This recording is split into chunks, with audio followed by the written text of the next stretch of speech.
Bom, vamos ler a Bíblia então? 2 versículos apenas, Romanos 12, verso 1 vai dizer: Rogo-vos, pois, irmãos, pelas misericórdias de Deus, que apresenteis o vosso corpo por sacrifício vivo, santo e agradável a Deus, que é o vosso culto racional. Verso 2: E não vos conformeis com este século, mas transformai-vos pela renovação da vossa mente, para que experimenteis qual seja a boa, agradável e perfeita vontade de Deus. Oremos. Pai, estamos diante da Tua palavra, Senhor. Tua palavra que é viva, que é eficaz, mais cortante que uma espada de 2 gumes. Que o Senhor, ó Deus, venha falar conosco, Senhor. Que diante dessa palavra que iremos meditar nessa noite, que o Senhor venha ministrar poderosamente aos nossos corações, a cada coração aqui, que possamos de fato estarmos atentos a tudo que o Senhor tem a nos dizer, Pai. Em nome de Jesus, humildemente nós nos colocamos e dependente também nós nos colocamos diante da Tua palavra, em nome de Jesus. Amém? Amém, queridos? Amém. Quero que vocês conversem comigo hoje. É o seguinte, esse ano nós temos um tema muito interessante, que é a profundidade. Então, volta e meia a gente volta nele. E hoje eu quero voltar bastante nesse tema, diante desse texto. Eu quero falar com vocês sobre dar frutos saudáveis. Vocês perceberam uma coisa diferente aqui no altar? Umas frutinhas nasceu aqui do nada, assim, ó, só frutificou a árvore. E eu vou falar sobre esses frutos que a gente vai meditar nessa noite, sobre a árvore, sobre essa analogia. Então quero pedir que você fique aqui comigo, evite sair, viu? Em nome de Jesus, e vamos juntos aqui. Quando você olha para a natureza, quando você olha para uma árvore, é importante a estética. A estética é um negócio interessante. Jesus, Deus, quando cria todas as coisas, Ele cria a natureza e é tudo muito bonito, é ou não é? Tudo muito maravilhoso, as plantas, os animais, as pessoas. Não é bonito? Olha a pessoa que está do seu lado, olha tanto que ela é linda. Olhou? Aí você fala, não é muito não. Todo mundo é bonito, depende da nossa cosmovisão. Não tem ninguém feio, né? Depende da forma como você encara a vida. E a gente vai falar isso daqui a pouco. Então, a estética é importante. A estética é importante. A estética está aí na arquitetura, está na natureza, está na moda, está em tudo que nós fazemos. Existe esse entendimento de estética, que é a forma como as coisas se mostram, simples assim. Tá? Então, quando eu falo em estética, eu falo naquilo que nós vemos. O que a gente está vendo? Mas, será que nós estamos vendo as coisas como elas são, ou nós estamos vendo as coisas como nós somos? Há uma diferença, porque se eu enxergo as coisas como eu sou, cada coisa, cada pessoa vai ter e tem, né, essas formas. É errado, é certo? Não quero discutir isso agora, mas existe essas diferenças de visão. Cada um vê de um jeito, certo? E aí, pensando nesse tipo de visão, não sei se você já fez isso, você já viu em filme, mas tem um exame que se faz, que você acha que é para tirar a habilitação, não sei se faz isso ainda, mas é uma mancha. Joga uma mancha assim, aí pergunta para você, o que é? O que você vê aqui? Aí a mesma mancha pergunta para 5 pessoas e pode-se ter 5 respostas diferentes. Um pode falar, eu acho que é um elefante. O outro pode falar, eu acho que é um pote, é um sorvete. Para mim isso aí é um sorvete. O outro vai falar assim, isso para mim é uma Ferrari. O outro vai falar assim, isso para mim é uma mulher, e uma mulher muito bonita. E o outro vai falar assim, é uma mancha de tinta. Né? Então depende da visão que a gente tem. Só para você entender, e eu sei que você já entendeu, quando eu falo em estética, eu falo do que a gente vê. Quando a gente fala em estética, eu falo como nós também nos portamos, como nós nos colocamos na vida, no mundo. E estética, não só a forma como você se veste, mas como você se porta, como você fala, qual contribuição que você dá para a sociedade. Quando a gente fala de arquitetura, por exemplo, uma cidade ela é a contribuição que cada arquiteto dá, que cada construção dá, que se constrói uma cidade. Então, qual é a contribuição que eu tenho dado para a vida, para a minha família, para a sociedade, para as coisas aí ao nosso redor? Então, nós precisamos pensar um pouco nisso, sobre essa estética, e é sobre isso que eu quero falar com base aqui no texto. Existe um autor, um escritor chamado Henry David Thoreau, que ele diz o seguinte: para cada 1000 homens dedicados a cortar as folhas do mal, há apenas um atacando as raízes.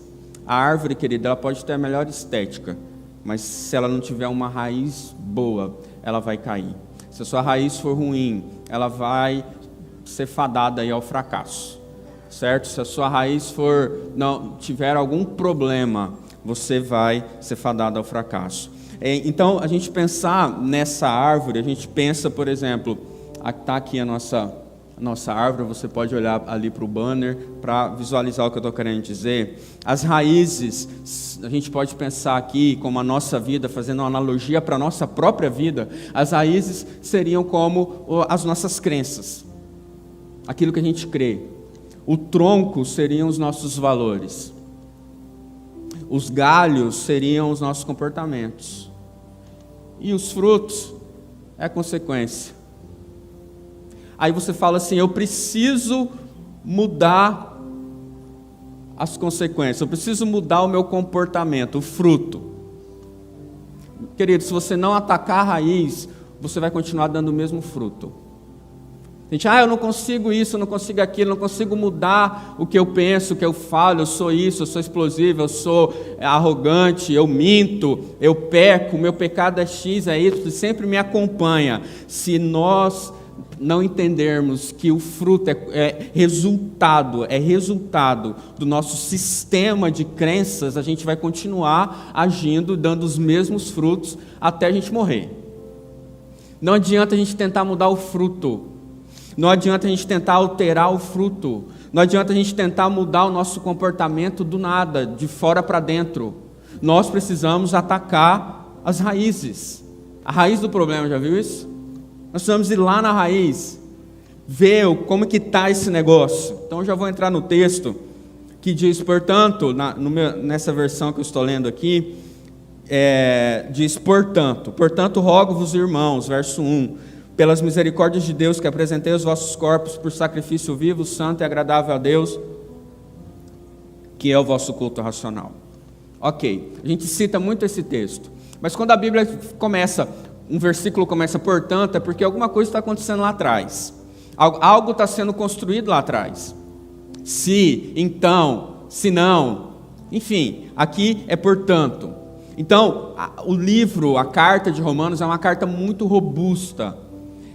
Tem 11 capítulos aí atrás, pelo menos, construindo raízes sendo solidificadas. O apóstolo Paulo está escrevendo aos Romanos, escrevendo para nós, trazendo ali, queridos, todo o entendimento acerca da fé, pensando a fé em Cristo Jesus. Ele começa tratando o pecado, a consequência do pecado, e ele traz ali também a necessidade de alguém, de um redentor, para sanar esse problema do pecado. São 11 capítulos falando disso. São 11 capítulos atacando a raiz, construindo uma base forte e sólida. São 11 capítulos que ele está ali falando sobre esse Redentor que é Jesus Cristo. Ele está falando sobre a justificação pela fé. O apóstolo Paulo está nos ensinando sobre uma vida, ali principalmente no capítulo 8, uma vida que faz retrato, que é consequência de uma vida no Espírito Santo. Então há uma construção ali de algo muito firme, de raízes firmes. Aí, meu irmão, no capítulo 11, por exemplo, ele diz no verso 16: se forem santas as primícias da massa, igualmente o será a sua totalidade. Se for santa a raiz, o quê? Se for santa quem? Que bom que você está ouvindo. Se for santa a raiz, os ramos também serão.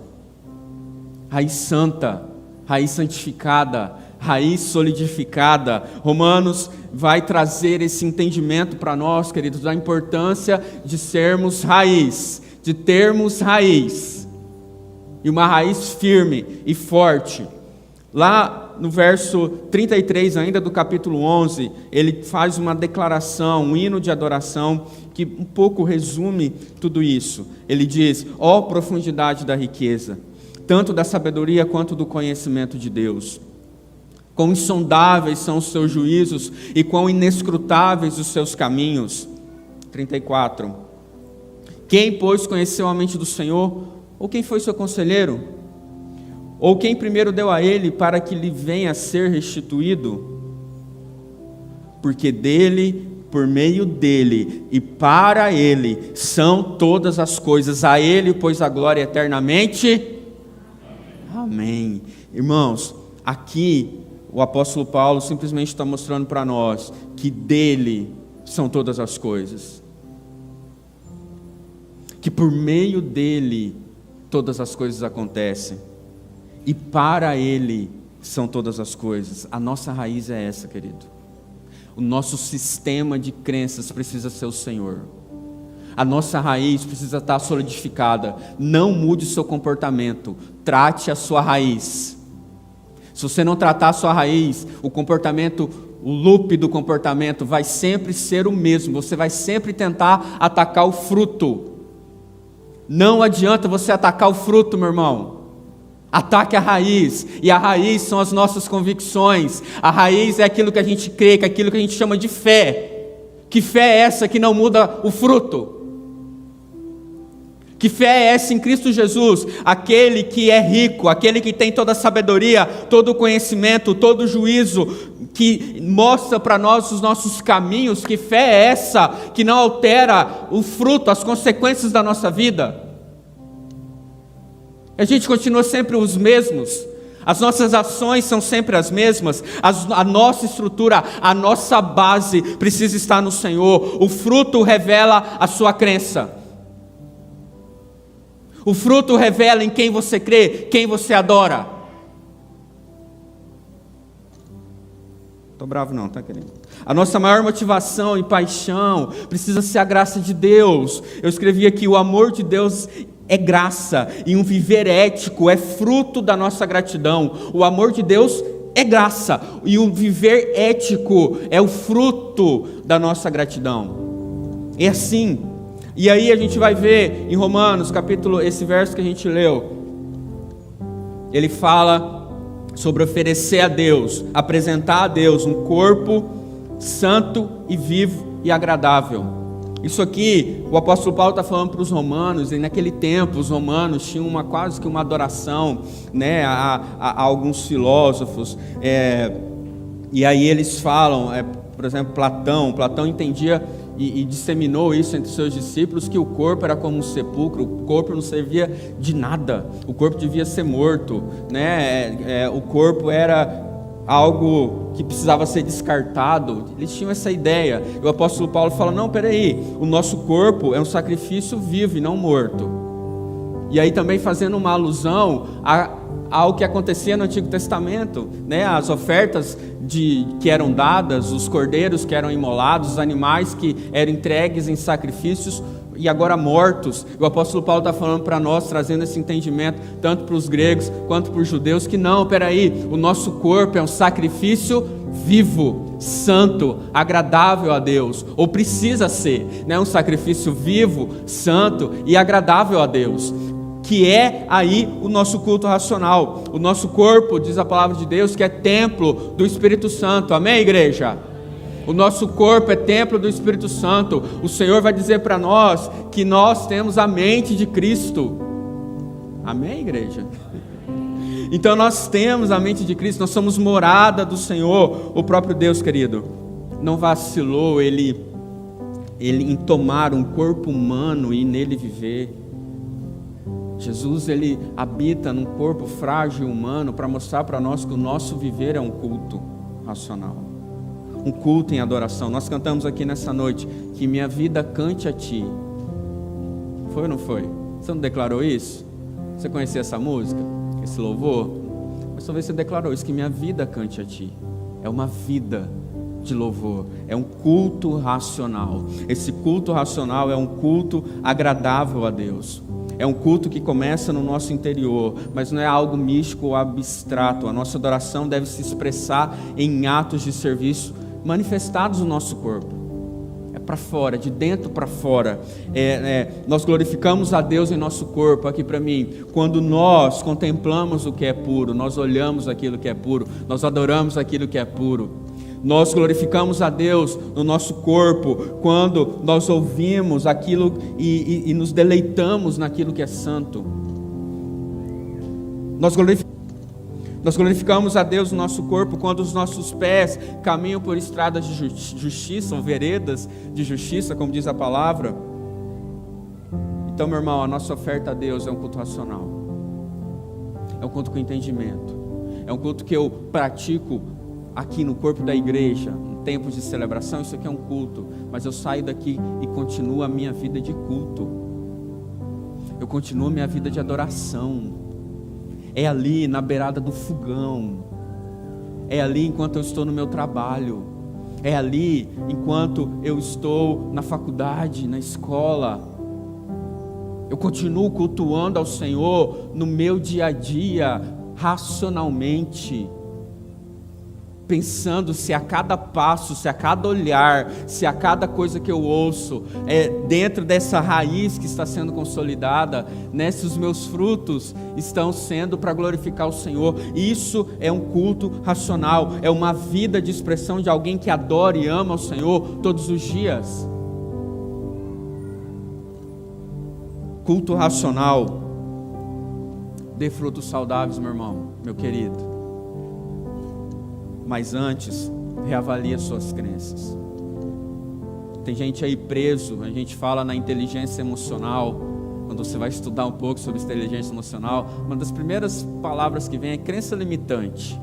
Tem gente aí preso nas suas crenças, realmente limitado, sem ser redundante, pelas suas crenças limitantes. E ficam ali, não, mas eu não consigo, eu sou assim, eu sou assado, e fica ali nesse círculo vicioso. Porém, entretanto, a inteligência espiritual diz que nós temos a mente de Cristo. E eu vou ficar preso nas minhas crenças limitantes, sendo que a minha raiz, que está profunda no Senhor, em quem Ele é, no Evangelho dEle, diz para mim que eu tenho a mente de Cristo, que eu posso, através de Jesus Cristo, através do Espírito Santo, pensar como Cristo pensa e automaticamente agir como Ele age. Meu irmão, tenha inteligência espiritual, você tem a mente de Cristo, o Evangelho está aqui disposto para mim e para você. O que nós temos feito disso, pelo amor de Deus? A nossa base, a nossa raiz. Tem gente que fala assim, você tem que ser um crente raiz, não é? Nós temos que ter raízes profundas no Senhor. Então dê frutos saudáveis, mas avalie suas crenças. Avalie as suas crenças. Porém, entretanto, vem uma perguntinha.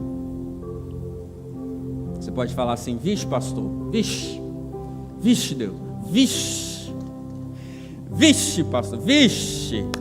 Eu tenho as minhas crenças no Senhor.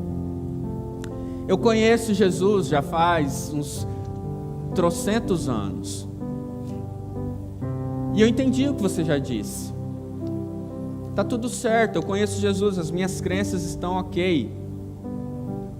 Mas os meus frutos, ou eles não existem, ou está meio podre, ou fica verde depois madura do sol. Não sai disso. Sempre do mesmo jeito, da mesma toada. E agora, José? Aí nós vamos continuar então, querido. Para nós darmos frutos saudáveis, a gente precisa reavaliar as nossas crenças, as nossas raízes, mas também tem um bom sistema de valores, que é o nosso tronco. Você precisa ser troncudo. Tem uns meninos troncudos, né? Você fala, que menino troncudo. Então você precisa ser troncudo, né? Então, reavaliar o seu sistema de valores é olhar um pouco para o tronco. E aí, o verso 2 de Romanos 12 diz, e não vos conformeis com esse século, mas transformai-vos pela renovação do dos seus valores, do seu sistema de valores, da sua mente. Aí é que está o negócio.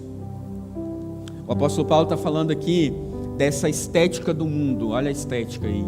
De nós nos amoldarmos à estética desse mundo. Esse mundo falido, relativista, esse mundo antiético, esse mundo sem virtude. Ele usa uma palavra no grego que quer dizer esquema, né? Com S, esquema, em referência a essa forma que o mundo dá. Então, qual é o esquema que o mundo está ditando hoje? Né? Há 50 anos atrás era de um jeito, agora já é de outro. E nós, parece que nós vamos amoldando a esse sistema de valores que a sociedade secular, o mundo, que a gente costuma dizer, está ditando. Mas espera aí, que esquema é esse? Que padrões são esses? Que ideia é essa? Que estética é essa que o mundo está sendo desenhado para mim e para você? Em relação à sexualidade, à moda, à influência nos negócios, entre outros. Pessoas que entendem as negociações financeiras e praticam elas da forma como está aí na moda agora. Ou a moda mesmo da roupa, a moda de se vestir, ou essa moda da individualidade, cada um no seu quadrado, ou desse distanciamento, enfim. Vai se mudando, vai se alterando, e a gente vai se amoldando quase que automaticamente ao que está aí, ao que está posto. Então, eu não consigo mudar meu sistema de valores se eles estiverem formados nisso. O meu tronco vai estar com defeito, né? Vai estar com problema se o meu sistema de valores forem esses, amoldados a essa estética aí do mundo. Mas a palavra de Deus diz, não se conforme, mas transforme. Aí no verbo é transfigurar. É a mesma palavra usada quando Jesus foi transfigurado lá no monte. É uma transformação, uma metamorfose. De fato, de verdade. Isso é o nosso sistema de valores. Vamos ser prático aqui? Mudar o nosso sistema de valores, querido, é você pegar aquilo que a palavra de Deus diz e aplicar na sua vida. É você pegar aquilo que nunca muda, que é a palavra e o padrão que Deus estabeleceu, e colocar na sua vida, se conformar com não a forma do mundo que muda, mas com a forma que o Senhor criou, que é imutável, que está estabelecida e não muda. Ele falou e é isso aí e acabou. Então nós precisamos nos amoldar nisso. Se o mundo controla nossa maneira de pensar, somos conformados. Mas se Deus controla a nossa maneira de pensar, nós somos transformados. Quem disse isso foi Warren Wiersbe. Transformar a nossa mente é transformar o nosso entendimento. Transformar a nossa mente é ter uma mente renovada pela palavra, os nossos sistemas de valores, a nossa convicção. Nós precisamos conhecer esse Deus, entender como é que Ele se relaciona conosco, e nesse relacionamento a minha mente vai sendo transformada, vai sendo mudada, não tem outro jeito. Aí, se o nosso sistema de valores não muda, o fruto continua o mesmo. Beleza, você crê em Jesus, sua raiz está ok, mas seu sistema de valores não. Você age do mesmo jeito, você fala do mesmo jeito, você não deixou o fruto do Espírito fluir na sua vida, não tem domínio próprio, não tem paz, não tem alegria. Alguém falou aqui de murmuração hoje, alguém que só murmura, que só... Uai, que sistema de valores é esse, querido? Sua raiz está ok, então deixa subir, deixa lá pegar lá esses nutrientes que é a palavra de Deus e deixa subir. Deixa mudar aquilo que você é, aquilo que você pensa. Há quantos anos você é do mesmo jeito? Há quantos anos você age e reage em relação à vida do mesmo jeito? Aqui é metamorfose, é mudança. Quando eu olho para você eu falo, uai, quem é você?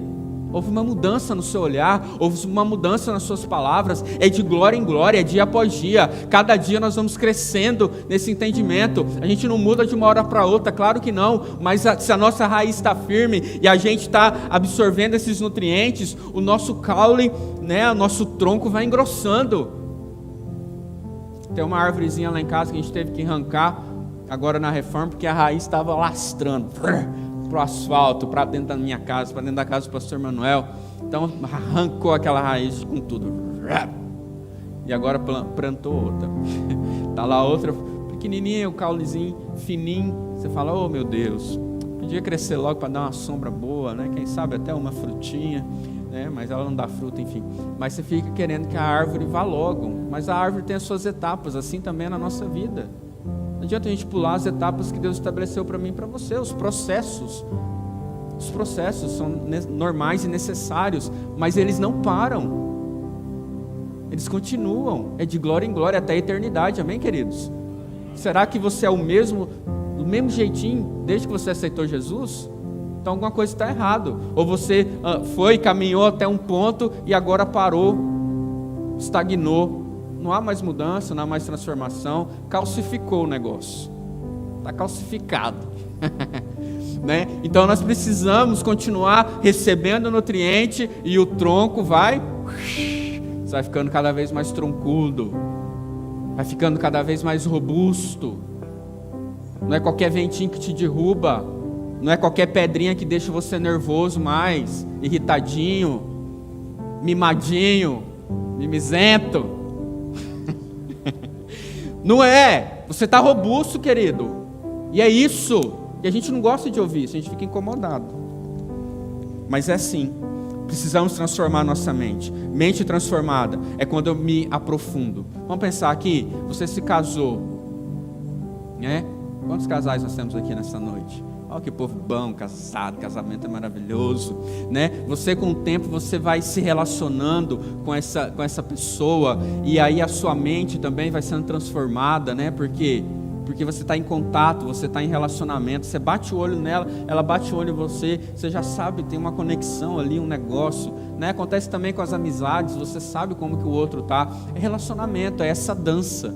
A mesma coisa com o Senhor, meu irmão. Nós precisamos dançar com o Senhor, entre aspas, nós precisamos nos relacionar com Ele profundamente, para que a nossa mente, o nosso entendimento seja mudado. Aqui, a chave para isso, a palavra, a Bíblia. Nós precisamos ter esse relacionamento. Cansou, Bibi? Gente, eu virei meme, vocês viram? Virei meme, fiquei famoso na internet. Achei que eu ia ficar famoso por pregar a palavra de Deus. Fiquei famoso porque alguém, na hora que eu estava pregando, fez pé e tocou uma musiquinha. Depois você vê lá. Nada a ver, né? Mas vamos lá. Do nada eu lembrei isso. É isso aí. Ô, gente, nós temos assim uma metamorfose gerada pelo Espírito Santo, que nos dá essa alegria, essa paz. Então vamos dar frutos saudáveis. Vou aqui pegar a minha fruta. Eu não sei se você quer pé de maçã. Eu acho que não. Eu nunca vi um pé de maçã, para falar a verdade. Mas vou pegar aqui a minha frutinha. Ó, que maravilha. Que vontade de comer. A fome da bexiga, né? Então, aqui tá aqui o fruto para a gente se alimentar. Tá? Aí eu quero perguntar para você, como está seu fruto? Tá assim igual essa maçã brilhosa? Cheirosa, né? Tá assim? Ou tá meia podre ou passada? Então, para isso, aí eu vou para o final para a gente encerrar. Nós falamos aqui para a gente reavaliar as nossas crenças. Quando você olhar para essa árvore, você nunca mais vai esquecer disso. Avalie suas crenças, suas raízes, sua adoração, o objeto da sua adoração, que é o Senhor Jesus. O tronco são seu sistema de valores. Reavalie isso, meu irmão, pense nisso. E por último, os galhos, que são o nosso comportamento. Vamos lá no texto, verso 2b, diz o seguinte: para que experimenteis, a gente já viu isso aí, transformar pela renovação da mente. Agora, para que experimenteis qual seja a boa, agradável e vontade de Deus. Amém? A gente ama esse texto, não ama? A gente ama. Mas vamos entender ele um pouquinho mais a fundo. A vontade de Deus é boa, perfeita e agradável. Ou agradável e perfeita. Porém, entretanto, a nossa vontade para com Deus também é boa, agradável e perfeita. Deixa eu explicar isso melhor. Quando o Senhor fala ou direciona você, faça isso ou faça aquilo, é agradável para você ou é desagradável, imperfeita e ruim? Se o Senhor está falando nesse culto para você, você precisa sair desse lugar. Você precisa mudar isso. Você precisa avaliar suas raízes. Você precisa tomar uma decisão em Cristo. E não sei o quê. Essa é a vontade de Deus. Agora, quando você olha para ela é ruim, desagradável e imperfeita? Ou ela é boa, perfeita, agradável e perfeita? Aí é que está, meu irmão. Aí é que está. Porque a vontade de Deus, sim, é boa, perfeita e agradável. O texto, alguns falam perfeita, agradável e perfeita. Não importa. Mas ela é. A vontade de Deus é. A questão é como eu enxergo. Aí a gente volta lá de novo na estética. Como eu enxergo a vontade de Deus para a minha vida. Eu estou sempre lutando contra a vontade de Deus. Eu estou sempre brigando com Deus para que a vontade dele, a minha, aqui ó, fica ali. Ou o Senhor fala para mim, vamos por aqui, meu filho. Faça isso, querido. Ou, fica quietinho. Fica mais quietinho um pouquinho. Né? Ou fale da minha palavra, ou fale o que eu estou te direcionando a falar. E você fala assim, Senhor, nossa, essa vontade é boa. Sua vontade é que é agradável. Ai, que vontade perfeita para a minha vida. Quando isso acontece, os nossos frutos, os nossos comportamentos relacionados à vontade de Deus são alterados. Não sei se você entendeu, mas é uma sequência e uma consequência. Não é algo de fora para dentro. Eu vou lá jogar um veneninho nessa minha fruta. Será que resolve mesmo? Às vezes, um paliativo sim. Mas para algo frutífero, para algo que dure, nós precisamos ir para esse entendimento. Experimentar a boa, agradável e perfeita vontade. Para isso, agora eu vou ser bem prático. Para mais prático, se você quiser anotar, vou ser bem prático com você para a gente encerrar. Tá cheirosa mesmo. Vou deixar aqui que ela está me desconcentrando. Oh, queridos, para ser bem prático com você, para nós termos uma vida, um comportamento, os galhos aí que precisam acontecer, a primeira coisa que a gente faz para dar fruto num pé de maçã, ou qualquer outro pé, dizem que é a poda. A poda é necessário, ou seja, você precisa cortar fora aquilo que é ruim. Corta fora. Quando a gente fala de comportamento, a gente está falando de hábito. 50% da nossa vida é hábito. Hábito. O seu cérebro, ele economiza energia. Então, quanto mais hábitos você cria, melhor para ele. Quando você sair daqui da igreja e for para sua casa, você vai jogar tipo uma fumacinha de ninja. Cheguei em casa. Você nem viu o trajeto que você fez. Porque é um hábito você sair da igreja e ir para sua casa ou do trabalho, é a mesma coisa. Seu cérebro economiza energia. Agora, quando você for embora, você vai ficar pensando nisso. Vai sim. Tá? Mas é isso que acontece. Ele economiza energia. É normal do nosso cérebro. Então, se a gente tem hábitos ruins, hábitos que vão fazer mal para a gente precisa podá-los, né? Arrancar fora. Mas não é só isso. Não é só isso. A gente precisa criar outros. O nosso hábito, de acordo com Charles Duhigg, no seu livro O Poder do Hábito, ele fala que existe um loop do hábito, que é gatilho, rotina e recompensa. Gatilho, rotina e recompensa. Gatilho, rotina e recompensa. Já leu esse livro? Lê lá. Gatilho, rotina e recompensa. Ou seja, vem um gatilho, nossa, que vontade. Você viu na televisão a propaganda de uma empresa de chocolate. Veio o gatilho, nossa, eu preciso, vontade de comer um chocolate. Quem gosta de chocolate vai ficar na fissura pelo chocolate.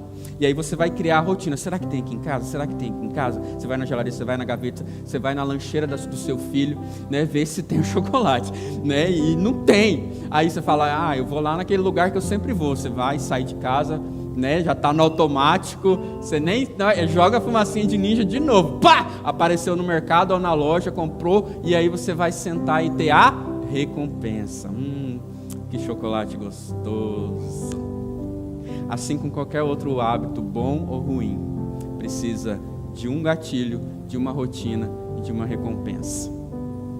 Então, podou a árvore, querido? Podou? Tá podadinha? Então não fica só na poda, não. Fica só, eu não posso, eu não posso, eu não posso, eu não posso, eu não posso. Isso não resolve. para nós termos comportamentos, galhos agora, que vêm de raízes e troncos novos aí, a gente precisa ter novos galhos. Surgiu um novo galinho, um novo galho apareceu. E para criar esse novo hábito, baseado aqui na palavra de Deus que nós estamos falando, eu espero que esse novo hábito seja aí, seja qualquer outro hábito, mas principalmente ter uma vida com Deus, você vai precisar, então, ter uma motivação correta. E não é só vontade, tá? Quando a gente fala de motivação, não é de vontade. Hoje eu estou com a vontade de ler a Bíblia. Hoje eu não estou não. Estou com a vontade na igreja. Hoje eu não estou não. A gente fica só na vontade. Mas aqui, para a gente ter novos galhos, a gente precisa ir para o motivo, a razão. Culto racional. Razão. Qual que é a razão? Qual que é o motivo que me leva a estar na presença de Deus? Qual que é o motivo e a razão que me leva a estar nele, a estar em comunhão, a viver uma nova vida em Cristo, a viver algo novo que eu ainda não experimentei? Qual é o motivo? Qual é a razão, igreja? Jesus é a razão de tudo que nós precisamos fazer, porque por meio dele, para ele, por ele, para ele, são todas as coisas, amém? Então ele precisa ser o nosso motivador maior. Eu amo Jesus, eu quero estar na presença dele, eu quero conhecê-lo mais, eu quero me aprofundar nele, eu quero ir na igreja, eu quero conversar com pessoas, que é o próximo passo, que te ajudem, que já trilharam esse caminho. Eu quero aprender com você, eu quero saber como que foi que você construiu essa nova vida em Cristo. Eu também quero, eu tenho esse desejo de conhecer Jesus, ter alguém que te ajude, ter um planejamento, planejar na sua agenda, de estar com Jesus, de estar na presença dele. O culto agora é um culto só, começa às 18 horas, eu não vou chegar em meio aos louvores, né? Tem gente que chega em meio dos louvores do seu povo, conhece essa música? Não, eu não vou chegar, eu quero chegar antes, eu quero preparar o meu coração, eu vou preparar minha família, nós vamos lá, nós vamos adorar o Senhor com todas as nossas forças, porque é pouco tempo, querida, é 1h30 de culto, eu quero estar desde o início para aproveitar tudo, para comer disso, para me alimentar do Senhor, eu quero me alimentar da palavra, eu quero me alimentar junto com o meu irmão, eu quero renovar os meus pensamentos, eu preciso ter esse planejamento. E por fim, a recompensa, que é a alegria, o desejo, o prazer de estar com o Senhor, não só aqui, mas na eternidade, amém, igreja? Isso, a nossa vida não se resume a isso aqui, a nossa maior recompensa não está aqui. Amém, igreja? Sua recompensa está aqui? A gente estudou sobre ajuntar tesouros no céu, a nossa recompensa está na eternidade, meu irmão. Nós vamos pensar nisso também. O Senhor falou que nós teremos vida e vida e abundância aqui, mas a nossa vida não está aqui. Tem gente que não quer ir para o céu, não. Não, aqui na terra é tão bom, tem tudo que eu preciso. Eu vou para o céu fazer o quê? Então nós precisamos pensar de que existe algo maior, que nos transcende. Se você for, querido, numa sala terapêutica, vão falar para você, para te ajudar mais ainda, você precisa de algo que transcende você. Cada dia a ciência tem entendido isso, que nós precisamos de algo que transcende, que vá além de nós. Isso é o Senhor nos proporciona. A nossa vida não está somente aqui, ter uma mente renovada, comportamentos renovados, é isso. É viver plenamente com gozo, com alegria, não gemendo e chorando, que ruim, que difícil, que cansativa a vida do crente. Não, mas de pensar que é isso, que é prazeroso, que existem frutos, que nós vamos comer, não só aqui nessa terra, mas na eternidade, amém, queridos? Então eu me lanço na vontade de Deus, pois minha mente, ser e coração confiam nele.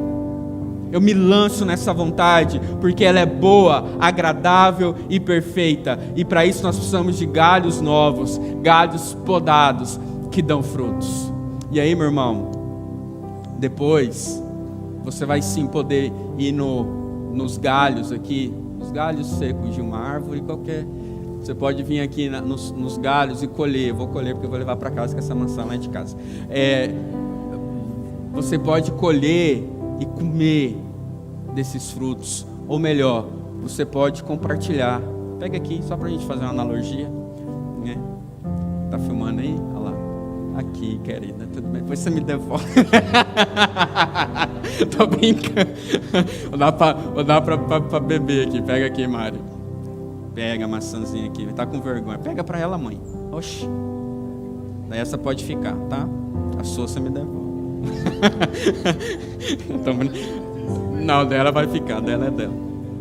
Os frutos, querido, os frutos para você dar. A palavra de Deus diz que é melhor dar do que receber. Pesquisas já mostram, e não é de hoje, que quando você se dá, quando você doa, quando você faz uma boa ação, dopamina é disparada no seu cérebro, você fica mais feliz, porque é a palavra de Deus se cumprindo. E aí eu termino também no verso 9 a 21 de Romanos, que nós lemos, capítulo 12, verso 9 a 21. Agora, sim, depois de nós reavaliarmos as nossas crenças, depois de nós reavaliarmos também e ter um bom sistema de valores, que são o tronco, raiz, tronco, e agora nós alteramos nossos comportamentos em consequência disso, aí sim, nós podemos frutificar. E os frutos que nós vamos oferecer são assim, ó.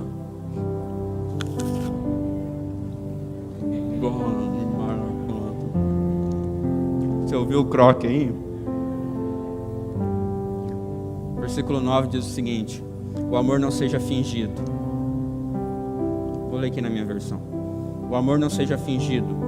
Aborrecei o mal e apegai-vos ao bem. Verso 10. Amai-vos cordialmente uns aos outros com amor fraternal, preferindo-vos em honra uns aos outros. Não sejais vagarosos no cuidado, mas sejam fervorosos no espírito, servindo ao Senhor. Alegrai-vos na esperança, sede pacientes na tribulação e perseverem em oração. Partilhar com os santos nas suas necessidades, seguir a hospitalidade, fruto, querido. Abençoai os que vos perseguem, abençoem e não amaldiçoem. Alegrai com os que se alegrem, chorai com os que choram. Sede unânimes entre vós, não ambicioneis coisas mais altivas, mas acomodai-vos aos humildes. Não sejam sábios em vós mesmos. A ninguém torneis mal por mal, procurai as coisas honestas perante todos os homens. Se for possível, no que depender de vós, tende paz com todos os homens. Vamos para o verso 20. Portanto, se o teu inimigo tiver fome, dê-lhe de comer. Se ele tiver sede, dá-lhe de beber. Fazendo isso, você amontoará brasas de fogo sobre a sua cabeça. Não te deixes vencer pelo mal, mas vence o mal com o bem. Glória a Deus, vamos aplaudir ao Senhor, querido. Aleluia, Senhor. Aleluia. Aleluia, Senhor. Nós queremos dar frutos dignos em Ti, Pai. Nos ajude, Senhor. Nos ajude, Pai, a termos raízes firmes em Ti, termos valores firmados no Senhor, Pai, em nome de Jesus. Você pode ficar de pé em nome de Jesus? Quero convidar o Ministério de Louvor aqui. Eles vão cantar bem baixinho, bem de leve, que minha vida cante a Ti, e você vai declarar isso junto. Mas para encerrar, eu quero deixar um texto aqui para vocês, lançado aqui no Data Show, para fixar sua mente aqui. Apaga essa luz aqui para ficar melhor, só essa aqui da frente aqui. Maçã docinha. Olha lá. Citando Crisóstomo, William Greathouse pergunta. Presta atenção. Vai lendo lá que eu vou lendo aqui. Como pode o corpo tornar-se um sacrifício? É a pergunta dele. Aí a resposta: deixe que o olho não veja nada mal, e ele se tornará um sacrifício. Permita que a língua não diga nada vergonhoso, e ela se tornará uma oferta. Deixe que a mão não faça nada ilegal, e ela se tornará uma oferta em holocausto. Não, isso não será suficiente, mas precisamos ter a prática ativa do bem. A mão precisa dar esmola, a boca precisa abençoar em lugar de amaldiçoar. O ouvido precisa dar atenção sem cessar aos ensinamentos divinos, pois no sacrifício não tem nada impuro. O sacrifício é a primícia de coisas. Portanto, que nós possamos produzir frutos para Deus com as nossas mãos, com os nossos pés, com a nossa boca e com todos os nossos membros. Vamos louvar o Senhor.